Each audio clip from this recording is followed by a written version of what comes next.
दोस्तों, ये एनसीईआरटी मार्गदर्शन श्रृंखला के अंतर्गत आज की वीडियो में आप पढ़ेंगे एनसीईआरटी भूगोल छठवीं कक्षा की पुस्तक पृथ्वी हमारा आवास का अध्याय 5 पृथ्वी के प्रमुख परिमंडल।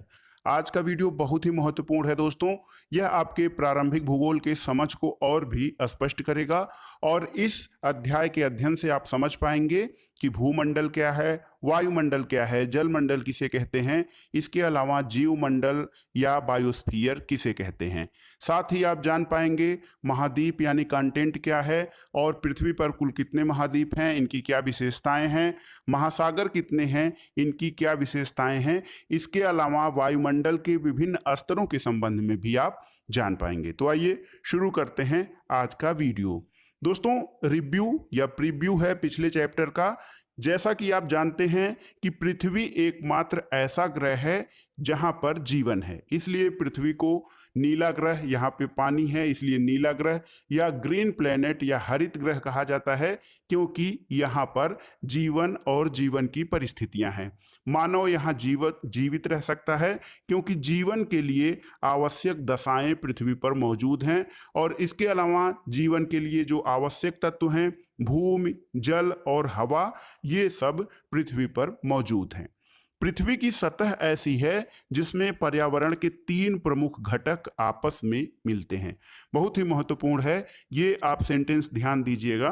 पृथ्वी की सतह ऐसी है जिसमें पर्यावरण के 3 महत्वपूर्ण घटक आपस में मिलते हैं और एक दूसरे को प्रभावित करते हैं। तो कौन कौन से 3 घटक हैं? वो हैं भूमंडल, वायुमंडल और जलमंडल। अब आइए जानते हैं भूमंडल क्या है, वायुमंडल क्या है और जलमंडल किसे कहा जाता है। तो दोस्तों, पृथ्वी का ठोस भाग जिस पर हम रहते हैं उसे भूमंडल कहा जाता है। गैस की परतें जो पृथ्वी को चारों ओर से घेरी हुई हैं उसे वायुमंडल कहा जाता है। यहाँ पर ऑक्सीजन, नाइट्रोजन, कार्बन डाइऑक्साइड और अन्य गैसें पाई जाती हैं। इसके अलावा पृथ्वी के बहुत बड़े हिस्से पर जल की अधिकता है या पृथ्वी के बहुत बड़े भाग पर जल पाया जाता है, जिसे कि जलमंडल कहा जाता है। जलमंडल में जल की सभी अवस्थाएं जैसे बर्फ, जल और जलवाष्प शामिल हैं। जीवमंडल क्या है? तो सामान्य रूप में जान लीजिए कि जीवमंडल या बायोस्फीयर एक सीमित क्षेत्र है जहां पर स्थल, जल और हवा एक साथ मिलते हैं और जहां सभी प्रकार के जीवन पाए जाते हैं, उसे जीवमंडल कहा जाता है। अब सबसे पहले हम अध्ययन करेंगे भूमंडल के संबंध में कि भूमंडल क्या है। दोस्तों, पृथ्वी का ठोस भाग भूमंडल कहा जाता है। ठोस भाग से अर्थ ये है कि जो मैदान है, चट्टान है, पहाड़ है, ये सभी ठोस भाग के अंतर्गत आता है। तो पृथ्वी का ठोस भाग भूमंडल है। यह भूपर्पटी की चट्टानों और मिट्टी की पतली परतों का बना होता है जिसमें जीवों के लिए पोषक तत्व पाए जाते हैं। पृथ्वी की सतह को मोटे तौर पे 2 मुख्य भागों में बांटा जा सकता है। पहले स्थलीय भूभागों को महाद्वीप के नाम से जाना जाता है। 2 भाग कौन कौन से हैं? तो पहला जो स्थलीय भाग है उसे आप महाद्वीप के नाम से अभिहित कर सकते हैं और बड़े जलाशयों को महासागरीय बेसिन कहा जाता है। तो एक है महासागरीय महाद्वीप और दूसरा महासागरीय बेसिन। तो ये 2 बड़े महत्वपूर्ण भाग माने जाते हैं जो हैं वो भूमंडल के। तो पृथ्वी की सतह को मोटे तौर पे 2 भागों में बांटा जा सकता है। पहला स्थलीय भाग महाद्वीप कहा जाता है और बड़े जलाशयों को महासागरीय बेसिन कहा जाता है। विश्व के सभी महासागर आपस में एक दूसरे से जुड़े हुए हैं और विश्व के मानचित्र को देख के आप इसको जान भी सकते हैं कि जितने महासागर हैं, विश्व में कुल कितने महासागर हैं, इसके बारे में भी हम आगे जानेंगे। लेकिन आप ये जान लीजिए कि जो भी महासागर हैं वो आपस में एक दूसरे से जुड़े हैं और इसमें आपसे एक प्रश्न ये पूछा जा रहा है कि क्या सभी स्थलीय भूभाग एक दूसरे से आपस में जुड़े हुए हैं जिस प्रकार से सभी महासागर आपस में जुड़े हैं? ये प्रश्न है आपके लिए, जानकारी आपको करनी है। दोस्तों, समुद्री जल का तल यानी जो लेवल है, वाटर लेवल है जो हमारा समुद्री जल का, वो हर जगह पर समान होता है। स्थल की ऊंचाई को समुद्र तल से मापा जाता है जिसे शून्य माना जाता है। अब ये जो है वर्ल्ड का मैप है दोस्तों, ये पूरी तरह से आप इसे देख सकते हैं। जो नीला भाग है, नीला भाग समुद्र को दर्शाता है। ये जो सफेद भाग है, देखिए सफेद भाग जो बना हुआ है, ये बर्फ या बर्फ की मोटी चादरों, इसे बर्फ का महाद्वीप भी कहा जाता है, श्वेत महाद्वीप। और इसके अलावा इसमें आप क्रम से देखिए ऑस्ट्रेलिया, एशिया, यूरोप, अफ्रीका, उत्तरी अमेरिका और जो है आपका दक्षिणी अमेरिका, ये सभी महाद्वीपों को अंकित करते हैं। इसके अलावा देखिए हिंद महासागर है और प्रशांत महासागर है, अटलांटिक महासागर है, ये सभी महासागर हैं। इसके अलावा एक देखिए दक्षिणी या साउथ ओशियंस दक्षिणी महासागर है। तो ये सभी महासागर हैं। आप यहाँ पे देख सकते हैं जो नीला भाग है कहीं से एक दूसरे से कटा हुआ नहीं है, इसीलिए आपने पहले की लाइन में देखा था, पहले पढ़ा था कि सभी महासागर एक दूसरे से जुड़े हुए हैं। तो अब आगे आइए देखते हैं इसका विस्तार। विश्व का जो सबसे ऊंचा शिखर है माउंट एवरेस्ट। माउंट एवरेस्ट दुनिया का सबसे ऊंचा पर्वत शिखर है। ये समुद्र तल से 8,848 मीटर ऊंचा है। कहीं कहीं पर इसकी ऊंचाई दोस्तों 8,850 मीटर भी मानी जाती है, लेकिन ये आप जानिए एनसीईआरटी ऑथेंटिक होती है। और कुल मिलाकर अगर जो इसमें 8,848 मीटर दिया है तो या तो कहीं विकल्प में 48 देता है 8,848 मीटर, वो भी सही है। अगर जो 8,850 मीटर इसकी ऊंचाई है तो आप उसे भी सही मान सकते हैं। तो दुनिया का सबसे ऊंचा शिखर माउंट एवरेस्ट है, जो कि समुद्र तल से 8,848 मीटर की ऊंचाई पर है। और पृथ्वी का सबसे गहरा भाग प्रशांत महासागर की मेरियाना गर्त है, मेरियाना ट्रेंच, जिसकी गहराई 11,022 मीटर है। तो क्या आपने कभी इसकी कल्पना की है कि समुद्र की गहराई पृथ्वी के सबसे ऊंचे भाग से इतनी अधिक भी हो सकती है? यानी पृथ्वी की या समुद्र की गहराई पृथ्वी के सबसे ऊंचे भाग से इतनी अधिक हो सकती है। तो कुल मिलाकर अगर आप देखें तो 11,022 मीटर और 8,848 मीटर, तो लगभग सबसे ऊंचे और निम्नतम बिंदु में पृथ्वी के लगभग 20 किलोमीटर का अंतर है। यानी सबसे ऊंचा जो स्थल है या ऊंचा शीर्ष है माउंट एवरेस्ट का, वो 8,848 है और सबसे गहराई या गहरा बिंदु जो है 11,022 मीटर पे है। तो 19,000 समथिंग, यानी ये हो जाएगा आपका 20 किलोमीटर। 8,000 20,000 मीटर यानी 20 किलोमीटर ऊपर सबसे उच्च शीर्ष और सबसे निम्नतम स्थल की दूरी।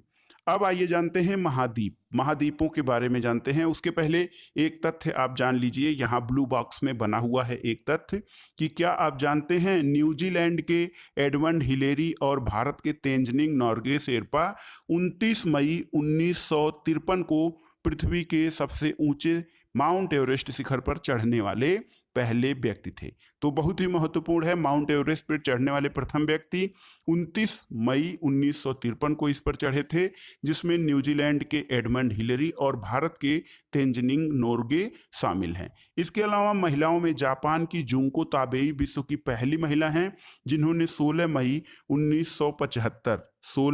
1975 को एवरेस्ट पर कदम रखा।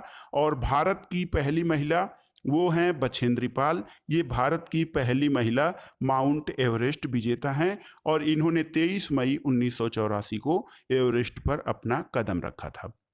तो ये था माउंट एवरेस्ट के आरोहण के संबंध में महत्वपूर्ण तथ्य। अब जानते हैं महाद्वीपों के संबंध में विस्तार से। तो दोस्तों महाद्वीप जो है वो पृथ्वी के स्थल खंड का बहुत बड़ा भाग होता है। तो पृथ्वी पर 7 प्रमुख महाद्वीप हैं और ये विस्तृत जलराशि के द्वारा एक दूसरे से अलग हैं।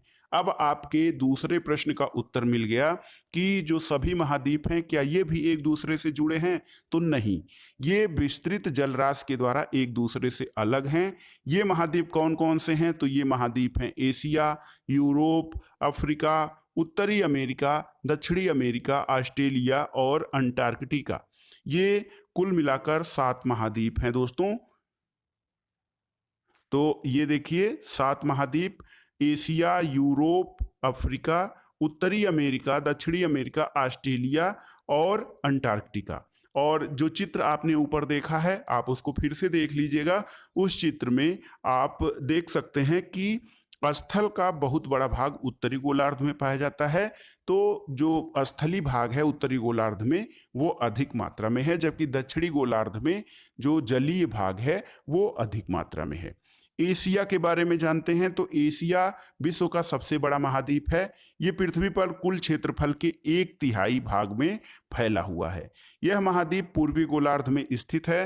कर्क रेखा इस महाद्वीप से होकर गुजरती है और एशिया के पश्चिम में यूराल पर्वत है जो इसे यूरोप से अलग करता है। यूरोप और एशिया के संयुक्त भाग को यूरेशिया यानी यूरोप प्लस एशिया कहा जाता है। तो आपने पहले महाद्वीप के बारे में जान लिया, ये है एशिया। एशिया महाद्वीप विश्व का सबसे बड़ा महाद्वीप है।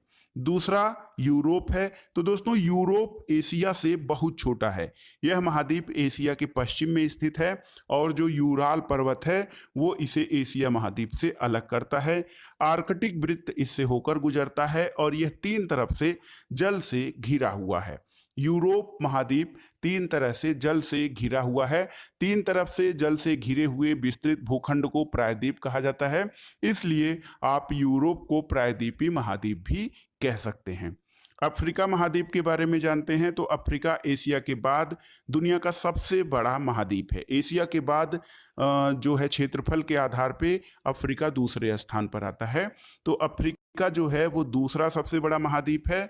विषुवत या 0 डिग्री अक्षांश इस महाद्वीप के लगभग मध्य भाग से होकर गुजरती है।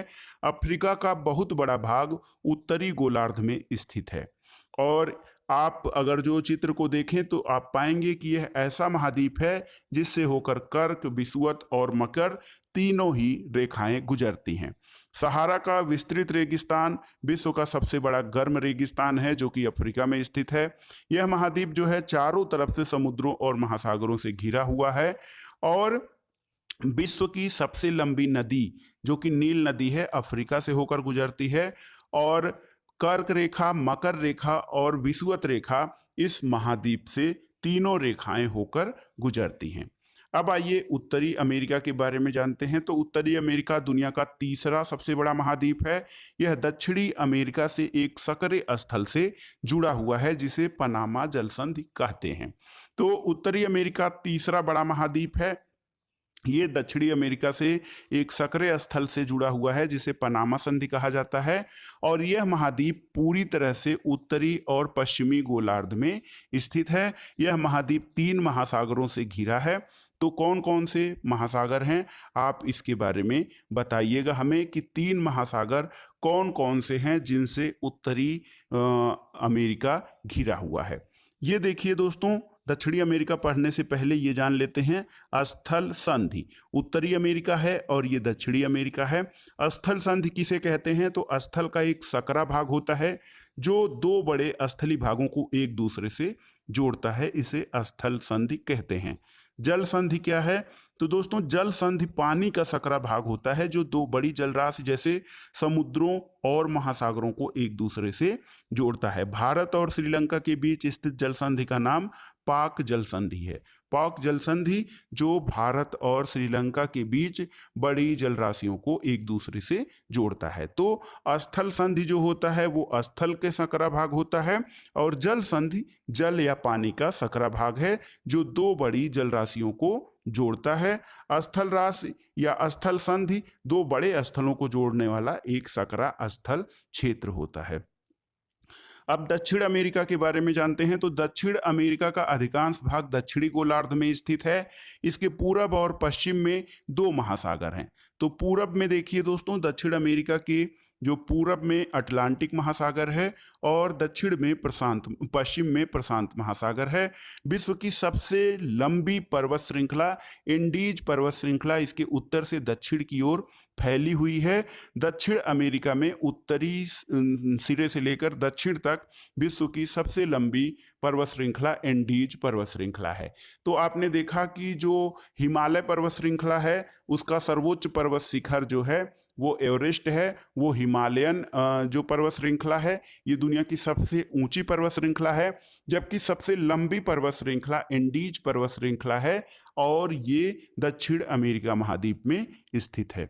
ऑस्ट्रेलिया के बारे में जानते हैं तो ऑस्ट्रेलिया विश्व का सबसे छोटा महाद्वीप है जो पूरी तरह से दक्षिणी गोलार्ध में स्थित है। ये जो महाद्वीप है ये चारों तरफ से महासागरों और समुद्रों से घिरा हुआ है। इसे द्वीपीय महाद्वीप भी कहा जाता है। अब अंटार्कटिका के बारे में जानते हैं तो अंटार्कटिका एक बहुत बड़ा महाद्वीप है जो कि दक्षिणी गोलार्ध में स्थित है। अंटार्कटिका दक्षिणी ध्रुव के आसपास का जो क्षेत्र है वो अंटार्कटिका कहलाता है। ये दक्षिणी गोलार्ध में है और दक्षिणी ध्रुव क्षेत्र में स्थित होने के कारण यहाँ हमेशा मोटी बर्फ की चादरें या मोटी बर्फ की परतें ढकी रहती हैं। किसी प्रकार का अस्थायी मानव निवास नहीं है और बहुत से देशों के शोध केंद्र यहाँ पर स्थित हैं। अंटार्कटिका में भारत के भी शोध केंद्र यहाँ पर स्थित हैं। मैत्री और दक्षिण गंगोत्री ये अंटार्कटिका में भारत के प्रमुख जो हैं शोध केंद्र स्थित हैं। अब महाद्वीपों के बारे में जानकारी के बाद जलमंडल के बारे में जानते हैं। तो दोस्तों जलमंडल जो होता है ये पृथ्वी को नीला ग्रह इसीलिए कहा जाता है क्योंकि पृथ्वी का 71% भाग जल और केवल 29% भाग स्थल है। तो ऊपर से देखने पर पृथ्वी नीले कलर की दिखाई देती है। ऐसा जल की अधिकता के कारण है क्योंकि जल की मात्रा 2/3 भाग है पृथ्वी का वो जल से ढका हुआ है। लेकिन इसके बाद आपको और भी जानना होगा जो जल संरक्षण या जल को बचाने की बात क्यों की जाती है। तो ये देखिए चित्र से स्पष्ट होता है कि 97.2% भाग महासागरों में जल का पूरा पाया जाता है और हिम चादर और भूगर्भ में संचित जल केवल 0.03% है जो कि पीने योग्य अलवण जल है। यानी पृथ्वी पर जो भी जल है उसका 97.2% भाग पूरी तरह से महासागरीय जल है जो कि पीने योग्य या उपयोग में लाने योग्य नहीं है। केवल 0.03% जल है जो पीने योग्य है। इसीलिए हमेशा जल संरक्षण और वाटर कंजर्वेशन की बात की जाती है। तो ये देखिए पृथ्वी नीला ग्रह है क्योंकि यहाँ पर 31% भाग जल और 29% भाग पृथ्वी का स्थल है। जलमंडल में जल के सभी रूप उपस्थित हैं। इसमें महासागर, नदियाँ, झील, हिमनदियाँ, भूमिगत जल और वायुमंडल में जलवाष्प सभी कुछ शामिल करने के बाद दोस्तों ये देखिए 2.77% जल जो है वो हिम के चादरों और भूगर्भ में संचित है। 2.77 या 2.8% जल ये हिम के चादरों में है जबकि 0.03% पीने योग्य अलवण जल है। पृथ्वी पर पाया जाने वाला जो जल है उसका 97% से अधिक भाग महासागरों में पाया जाता है और इतना अधिक खारा है कि ये पीने योग्य या उपयोग में लाने योग्य नहीं है। शेष जल का बहुत बड़ा भाग बर्फ की परतों और हिमनदियों और भूमिगत जल के रूप में पाया जाता है। जल का बहुत कम भाग अलवण जल या पीने योग्य जल के रूप में है जो मनुष्य इस्तेमाल करता है। यही कारण है कि नीले ग्रह में रहने के बावजूद हम सभी पानी की कमी महसूस करते हैं और जल के संरक्षण की बात की जाती है। अब आइए देखते हैं महासागरों के संबंध में। महासागर क्या हैं? तो महासागर जलमंडल के मुख्य भाग हैं। ये आपस में एक दूसरे से जुड़े हुए हैं। महासागरों का जल हमेशा गतिशील रहता है। तरंग, ज्वार भाटा और महासागरीय धाराएं महासागरीय जल की 3 प्रमुख गतियां हैं। बड़े से छोटे आकार के आधार पे 5 महासागर हैं। प्रशांत महासागर, अटलांटिक महासागर, हिंद महासागर, दक्षिणी महासागर और आर्कटिक महासागर।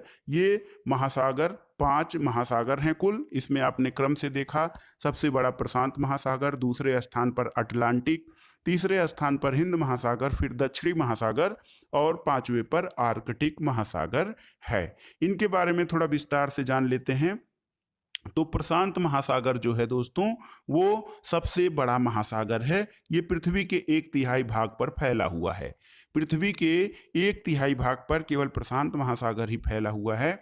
पृथ्वी का सबसे गहरा भाग मेरियाना ग्रंथ प्रशांत महासागर में स्थित है जो कि इसकी जो गहराई है ये समुद्र तल से 11 किलोमीटर से भी अधिक है, यानी 11,022 मीटर है। और प्रशांत महासागर लगभग वृत्ताकार है। एशिया, ऑस्ट्रेलिया, उत्तरी और दक्षिणी अमेरिका इसके चारों ओर स्थित हैं। और प्रशांत महासागर के चारों महाद्वीपों की स्थिति का पता आप मैप खोलकर लगा सकते हैं कि किस प्रकार से जो प्रशांत महासागर है दोस्तों, ये गोलाकार रूप में अवस्थित है।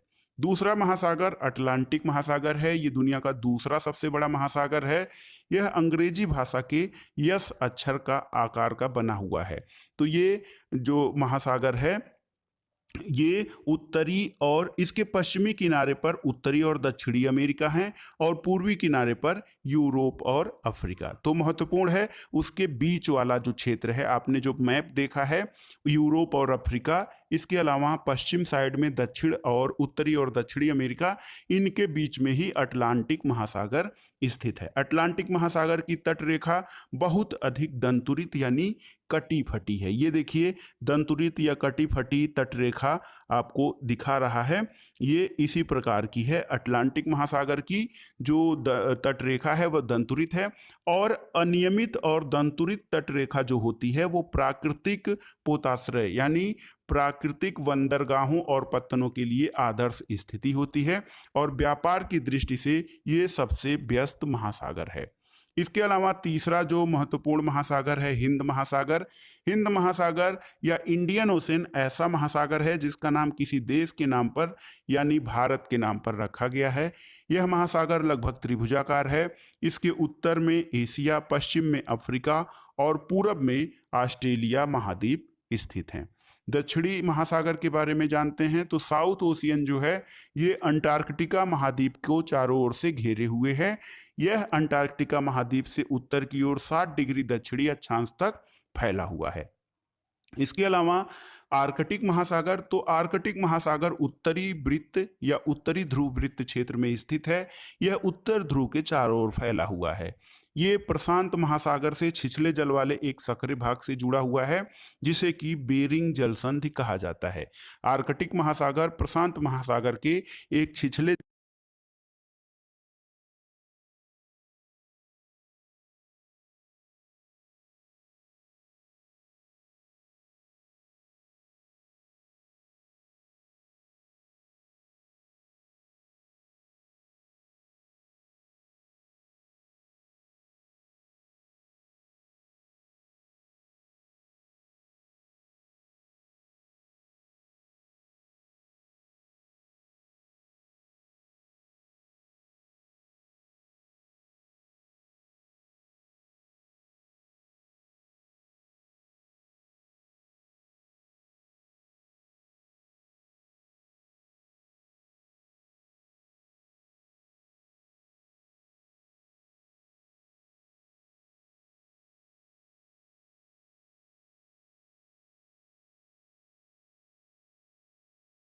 जल क्षेत्र से जुड़ा हुआ है।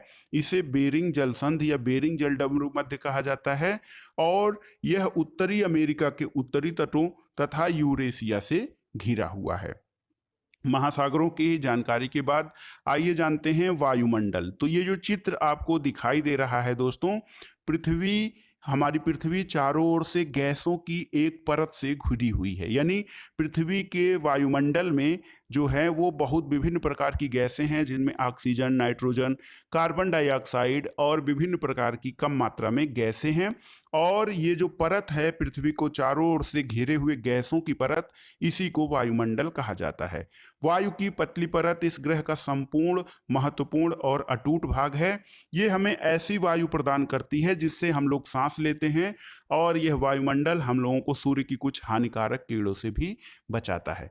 वायुमंडल 1600 किलोमीटर की ऊंचाई तक फैला हुआ है और वायुमंडल के उसके घटकों, तापमान और अन्य के आधार पर 5 परतों में बांटा जाता है। 5 परतें कौन कौन सी हैं वायुमंडल की? ये देखिए, पहली परत है, सबसे निचली परत क्षोभ मंडल है, दूसरी परत समताप मंडल है, तीसरी मध्य मंडल है, चौथी आयन मंडल और पांचवा जो है ये बहिर्मंडल है। तो जो सारी मौसमी गतिविधियां होती हैं ये क्षोभ मंडल में होती हैं।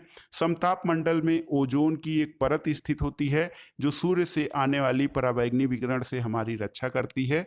आयन मंडल बेतार संचार के लिए बहुत ही महत्वपूर्ण है क्योंकि रेडियो तरंगे यहीं से परावर्तित होती हैं। और बहिर्मंडल जो होता है एक्सोस्फियर, ये ऐसा होता है जहां पर हमारे उपग्रह आदि संचारित किए जाते हैं, प्रक्षेपित किए जाते हैं।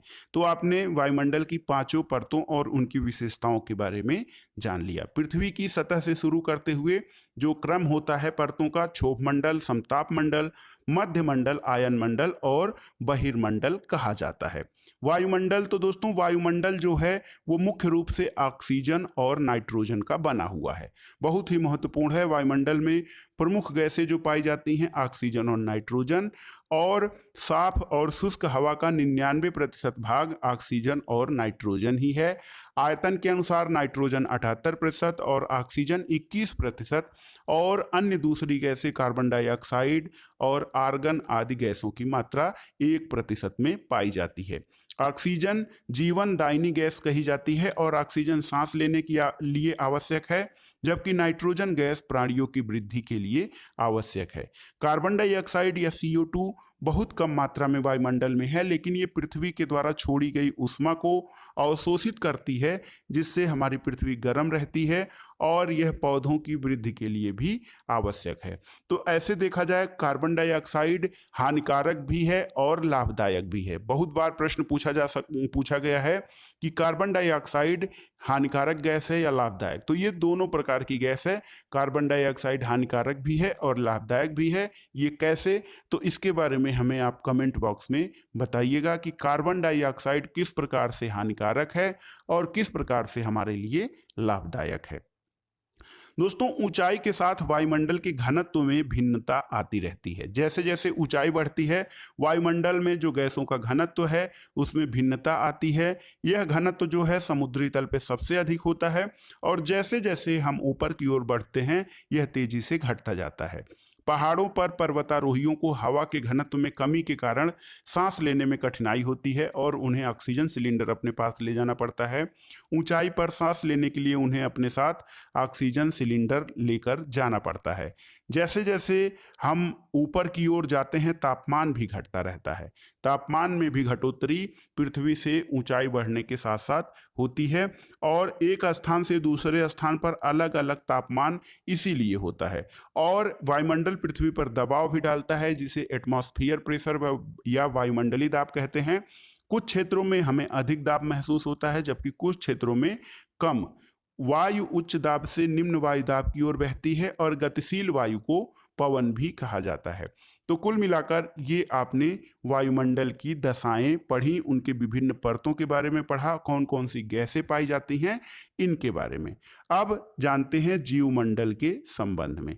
तो दोस्तों, जो जीवमंडल है या बायोस्फीयर है, स्थल, जल और हवा के बीच का एक सीमित भाग है, जहां पर जनजीवन या तो प्राणियों का, पौधों का, मनुष्य का, किसी का जनजीवन जहां पर पाया जाता है वो जीवमंडल कहलाता है। यह एक सीमित भाग है, और यही वह भाग है जहां पर जीवन मौजूद है। यहाँ जीवों की बहुत सी प्रजातियां हैं, जो सूक्ष्म जीवों और बैक्टीरिया से लेकर बड़े बड़े स्तनधारियों के आकार में पाई जाती हैं। मनुष्य सहित सभी प्राणी जीवित रहने के लिए एक दूसरे से जीवमंडल से जुड़े हुए हैं। जीवमंडल के प्राणियों को मुख्यतः दो भागों, जंतु जगत और पादप जगत में विभाजित किया जाता है। तो जो प्राणी हैं जीवमंडल, इन्हें दो भाग, जंतु जगत और पादप जगत में विभाजित किया जा सकता है। पृथ्वी के ये तीनों परिमंडल आपस में पारस्परिक क्रिया करते हैं और एक दूसरे से किसी न किसी रूप से प्रभावित होते हैं और प्रभावित भी होते हैं। उदाहरण के लिए, लकड़ी और खेती के लिए वनों को काटा जाए तो इससे ढलुआ भाग पर मिट्टी का कटाव होने लगता है। इस प्रकार प्राकृतिक आपदाएं जैसे भूकंप से पृथ्वी की सतह पर परिवर्तन होता है। हाल में सुनामी के कारण अंडमान और निकोबार द्वीप समूहों का कुछ भाग पानी में डूब गया था। झीलों और नदियों में दूषित पदार्थों के प्रवाहित होने से उनका जल मानव के इस्तेमाल के लिए नहीं रह जाता, और यह जल दूसरे जीवों को भी नुकसान पहुंचाता है। उद्योगों, तापीय जैसे उद्योग है, तापीय विद्युत संयंत्र और गाड़ियों का उत्सर्जी वायु पदार्थ जो होता है, ये गाड़ियों से निकलने वाले, तापीय विद्युत संयंत्रों से निकलने वाले जो हानिकारक गैसें हैं, जैसे carbon dioxide, sulphur dioxide, nitrogen dioxide, ये सभी गैसें वायु को प्रदूषित करती हैं। कार्बन डाइऑक्साइड वायु का एक महत्वपूर्ण घटक है, लेकिन कार्बन डाइऑक्साइड की मात्रा में वृद्धि के कारण पृथ्वी के तापमान में वृद्धि हो रही है और इसे ही भूमंडलीय तापन या ग्लोबल वार्मिंग कहा जाता है। इसलिए दोस्तों, भूमंडल, वायुमंडल और जलमंडल के बीच प्राकृतिक संतुलन को बनाए रखने के लिए पृथ्वी के संसाधनों के सीमित उपयोग की आवश्यकता है। और यदि इन मंडलों में, वायुमंडल, भूमंडल और जलमंडल में कोई असामंजस्य या अवांछनीय परिवर्तन होगा तो ये पृथ्वी के उपस्थित सभी जीवधारियों, चाहे वो पादप जगत हो या जंतु जगत हो, सभी के लिए नुकसानदेह सिद्ध होगा। तो दोस्तों, ये था आज का वीडियो। इसमें एनसीईआरटी भूगोल कक्षा छठवीं कक्षा की पुस्तक आपने पढ़ा, पृथ्वी हमारा आवास का अध्याय 5, पृथ्वी के प्रमुख परिमंडल। आशा करता हूं कि ये वीडियो आपको पूरी तरह से समझ में आ गया होगा। बहुत आसान भाषा में दिया गया है। और आगे किस अन्य टॉपिक पे वीडियो बनाया जाए उसके बारे में हमें जरूर कमेंट बॉक्स में लिखिएगा। और एनसीईआरटी की ये जो श्रृंखला है ये आपके लिए कितना उपयोगी साबित हो रही है इसके बारे में भी हमें कमेंट बॉक्स में बताइएगा। वीडियो को लाइक करें, शेयर